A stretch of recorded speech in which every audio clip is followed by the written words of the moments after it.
तर काय म्हणतात सोलापूरकर? तर काय बघा, निघालो आज आपण गावाकडं. तर फुल पावसाचं वातावरण झालं तर बघा. तर काय इथं बघा, एस टी भेटली आपली सोलापूरची. धरलो आणि इथं आमच्या गावच्या स्टँडला येऊन बसलो. इथं एस टीच भेटली नाही बघा जाताना. परत एक आपला भाऊ भेटलाय कोण, तर चल म्हणला येणार आहे का, स्वतःच विचारला बघा येणार आहे का मग. मग काय फायनली सगळं काम वगैरे करून आलो मग शेतात.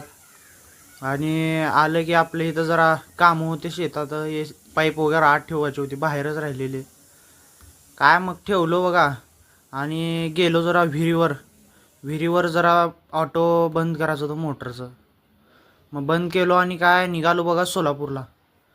तर आलो मग फायनली सोलापुरात. निवांत कूलर लावून झोपलो बघा. तिथून परत मित्र जाऊ म्हणले बघा मिरवणूक बघायला. मग गेलो मिरवणूक बघायला. आवाज ऐका नुसतं.